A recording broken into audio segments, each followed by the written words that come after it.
캘리그라피는 하나의 어떤 전통 예술 서예의 새로운 패러다임 방향성이라고 생각을 합니다. 분명히 서예와 캘리그라피는 따로 노는 게 아닙니다. 그렇다고 해서 꼭 캘리그라피를 하는데 서예 공부를 꼭 해야 된다, 그것도 아닙니다. 그렇지만 하는 게 좋다고 생각합니다. 전통 위에 새로움이 더해지면 또 다른 창조, 변화의 혁신, 이런 걸 저는 분명히 있다고 생각을 합니다.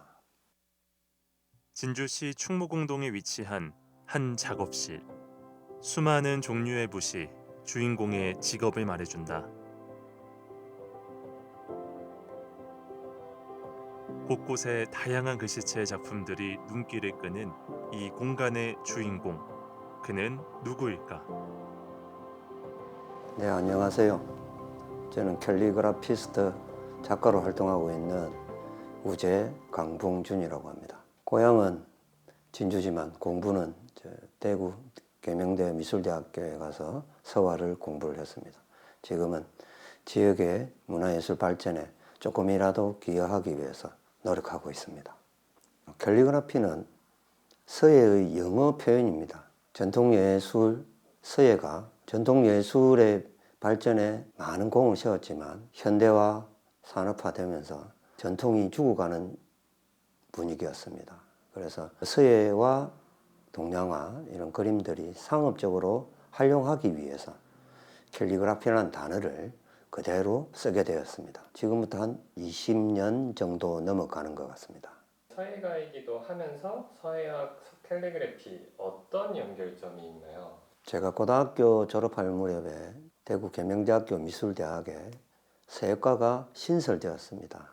그래서 어릴 때부터 서예와 동양화를 해가 왔기 때문에 동양화 전공을 할까 서예 전공을 해볼까 하던 차에 서예과가 생겨서 그쪽으로 지원해서 졸업하고 졸업 후 지금까지 활동을 하고 있는데, 서예학원 원장을 하기 위해서 학교 간 거는 아닌데 솔직히 캘리그라피 쪽으로 더 뛰어들게 된 거는 조금 더 윤택한 삶을 살기 위해서 캘리그라피 쪽으로 조금 더 발전시키려고 노력해 왔던 것 같습니다. 서예가이신 부친 분께서 오산 선생님의 찬함이셨다고 하더라고요.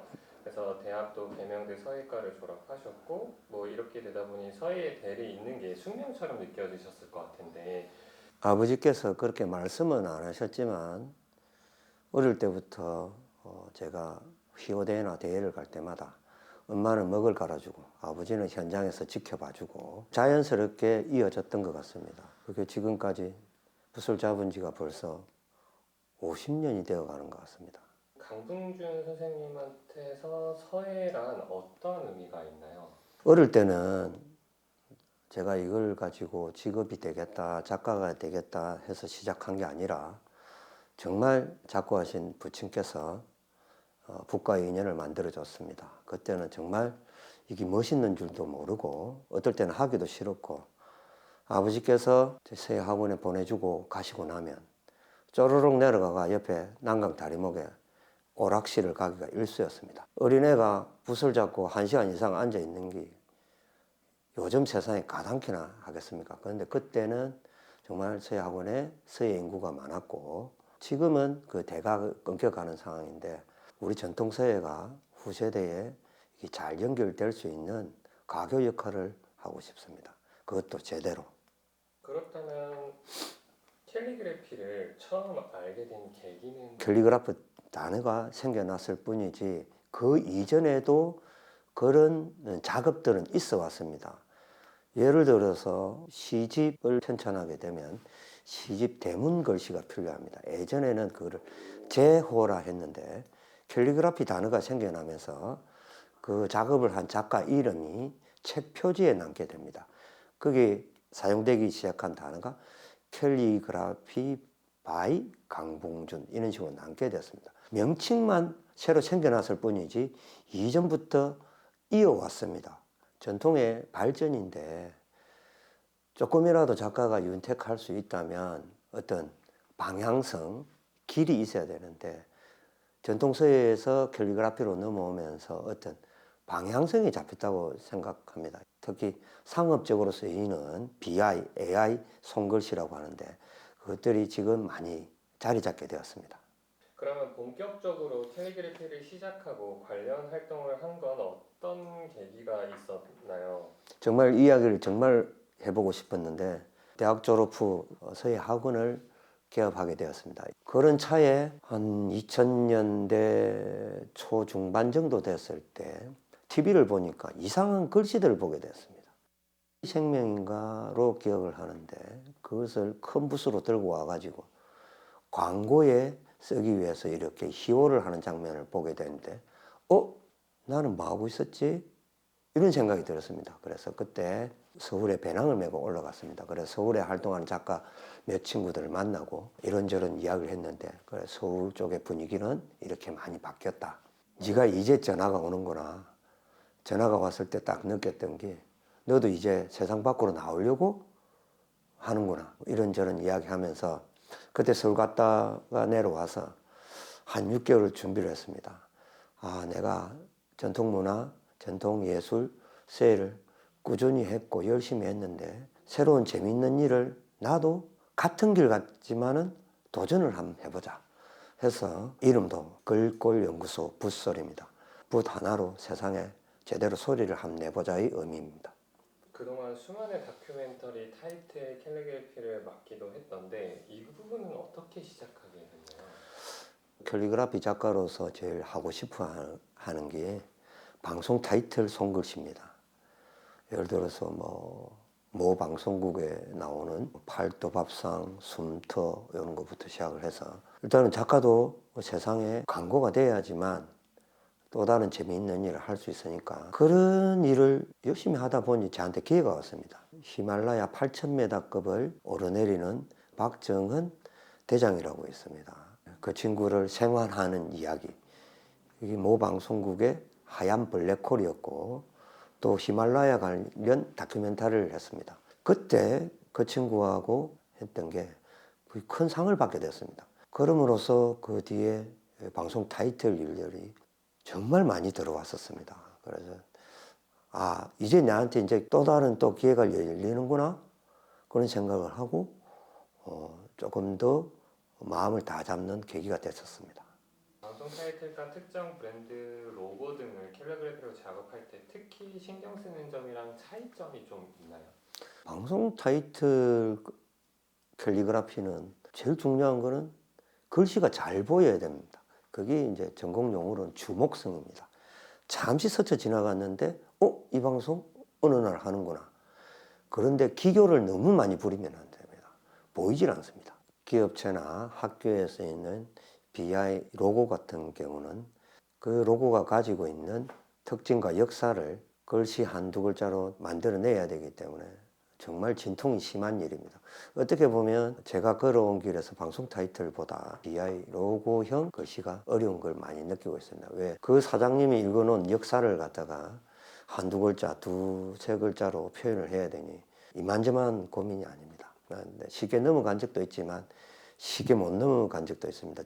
많은 활동을 하셨잖아요. 약 한 50년 정도 진행을 네. 하셨는데 그 중에서도 가장 마음에 들거나 내가 이건 진짜 너무 잘했다라고 생각하는 작품이 있으실까요?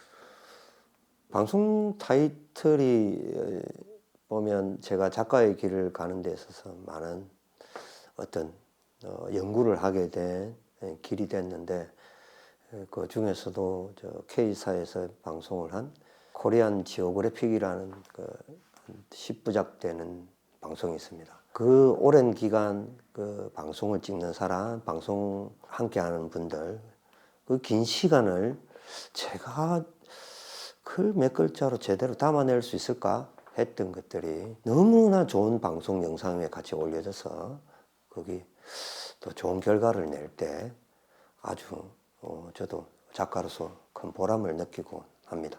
가장 반응이 좋았던 거는 모 방송국의 그 숨터란 글씨가 있습니다. 숨터는 짧은 영상 한 6분짜리인데 수선화에 꽃이 날아다니고 달팽이가 조금씩 기어가는 이런 영상물이었는데 그 작품이 저도 편안한 느낌이고 내가 그 글씨를 썼는데 하고 이야기를 하면 대부분 그 방송을 많이 보셨는지 다 이제 반가워해 주시고 하는 편입니다. 가장 힘들었던 순간은 언제가 있었을까요? 고등학교 때까지 붓을 잡고 있을 때는 못 모르고 길도 모르고는 했지만 그게 조금 쌓여서 작가로의 길에 큰 도움이 되는 것 같습니다. 힘든 점이라는 거는 전통을 제대로 익히는 단계에 있을 때 아주 힘들었습니다. 배우면 또 다르게 뭔가 연출을 하고 조금 또 다른 걸 만들어내고 싶은데 대학 교수님께서는 그때 많이 넘친다는 소리를 많이 들었습니다. 그래서 지금 세월이 조금 지나고 보니까 그 교수님들께서 왜 그런 말씀을 하시는지 이해가 됩니다.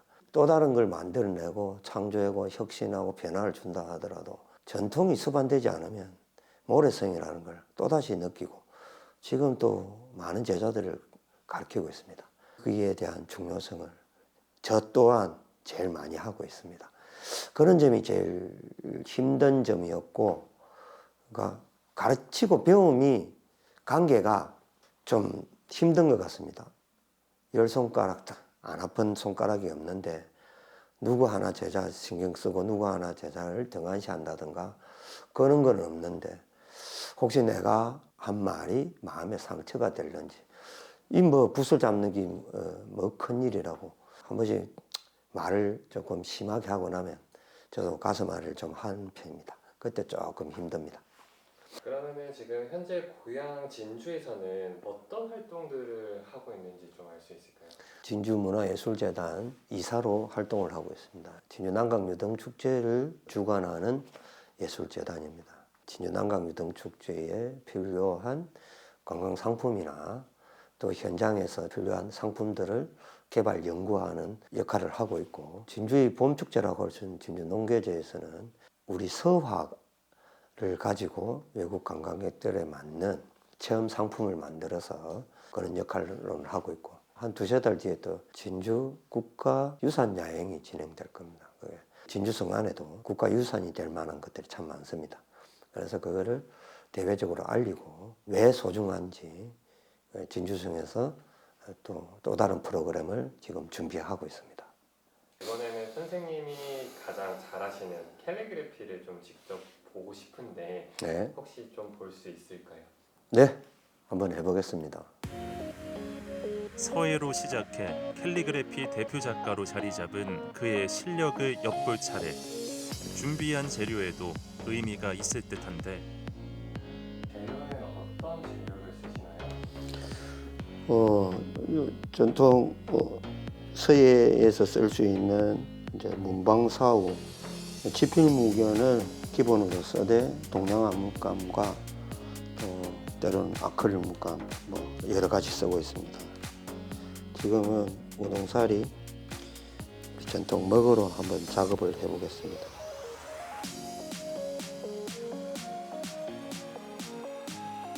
그의 붓에서 탄생할 우동사리의 새로운 얼굴은 과연 어떤 모습일까? 최근에 뭐 새롭게 도입된 방법이 있나요? 요즘엔 경계가 다 무너졌습니다. 그래서 서양화에서 쓸 수 있는 채색 기법, 그리고 동양화, 민화에서 쓰는 기법, 서로 다 민화 쪽에서도 서예를 많이 활용을 하고 경계가 많이 무너졌습니다.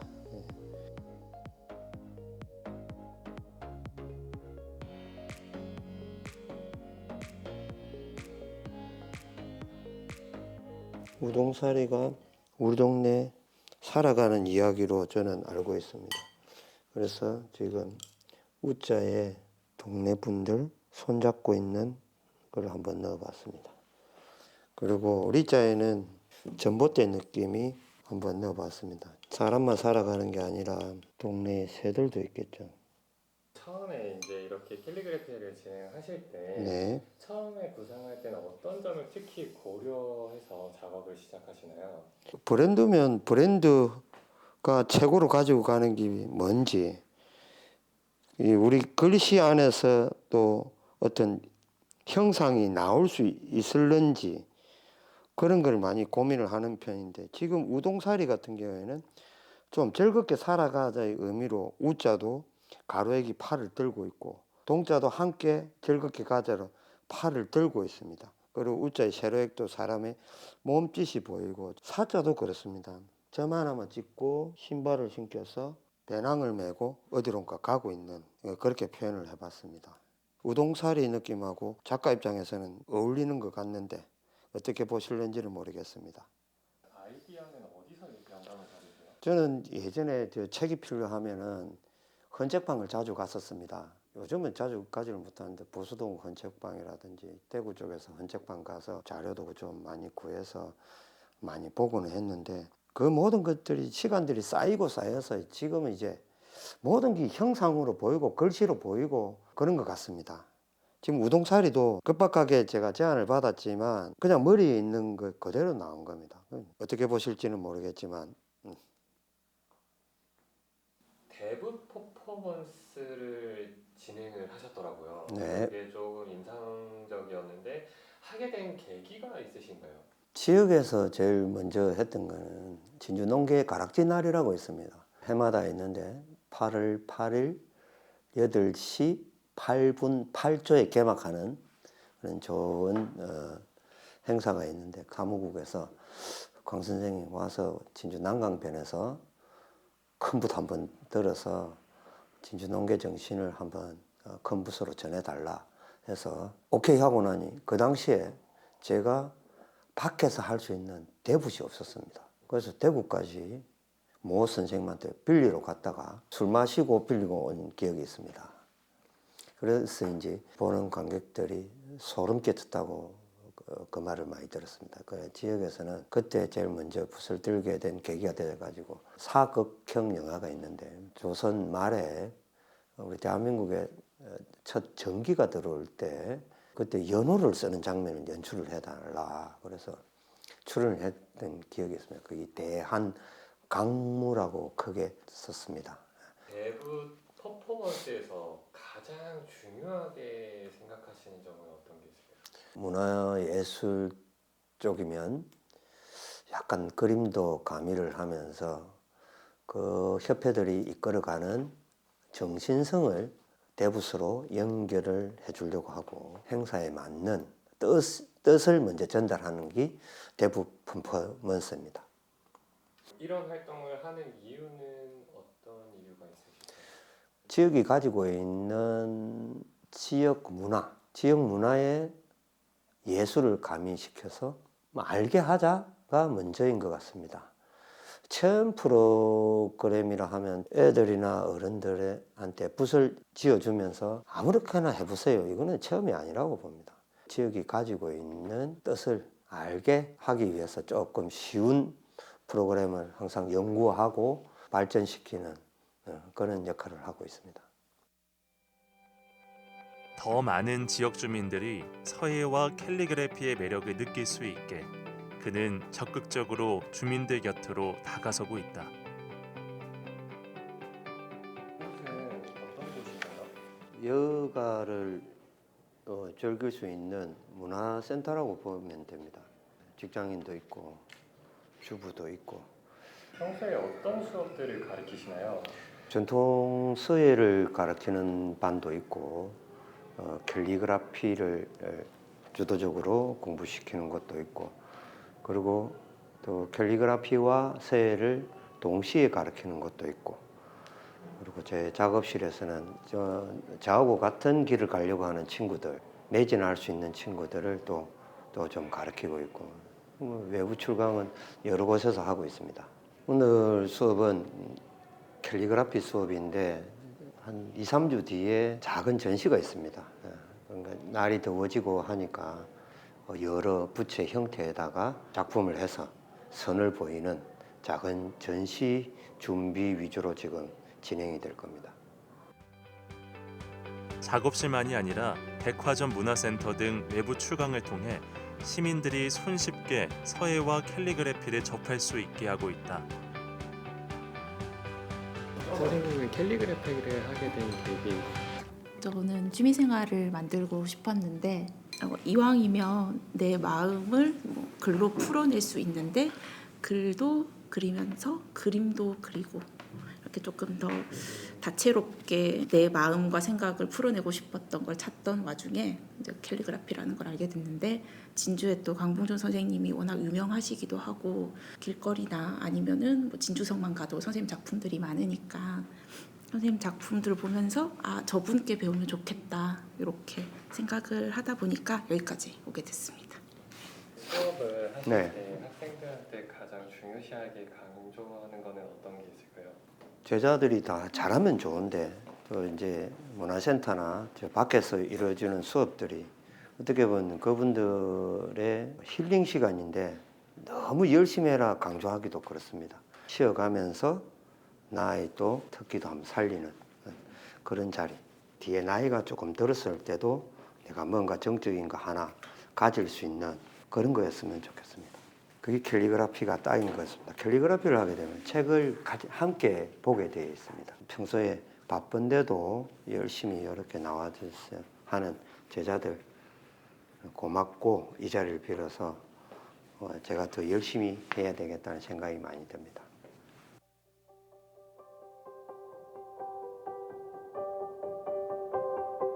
저에 대한 보물이라고 하면은 가족이 제일 첫 번째겠죠. 그거는 언제나 어느 때나 소중한 건 알고, 하나 더 보물을 더 물어본다면 저는 붓과 칼이라고 생각을 합니다. 붓하고 인생을 같이 해온 지가 오래된 것 같습니다. 항상 같이 한 그 붓이 참 애틋합니다. 먹하고 우리 한지와 같이 일체감이 돼서 뭔가를 연출을 할 때 이 붓 자체도 어디로 튈지 모릅니다. 붓에 의지할 때가 많습니다. 그래서 저한테 보물은 붓이라고 생각합니다. 붓이 이끄는 대로, 그리고 또 붓은 내 마음 이끄는 대로 행복한 세상 열어가는데 큰 도움되는 이 붓이 저한테는 제일 보물이라고 생각을 합니다. 전통 서예로 출발을 해서 캘리그라피까지 발전을 시켜 나왔습니다. 전통 서예가 옛것이다 라고 생각하는 분들이 많은데 시대가 변하면서 캘리그라피를 요구를 하는 사람이 많이 확장됐습니다. 그렇다고 해서 전통을 버리고 캘리그라피 위주로 간다면 우리 전통 글씨가 약해지지 않을까 하는 걱정으로 저는 서예와 캘리그라피를 같이 병행하고 있습니다. 그리고 캘리그라피는 하나의 기교가 아니라 마음을 쓰는 겁니다. 캘리그라피에 집중을 하다 보면 시도 보게 돼 있고 많은 책들을 보게 됩니다. 그 속에 아주 좋은 문장, 아름다운 문장을 작품으로 연출하려고 하는 경향이 많습니다. 아무튼 여가선용하고 질 수 있는 아주 좋은 장이 저는 캘리그라피라고 봅니다.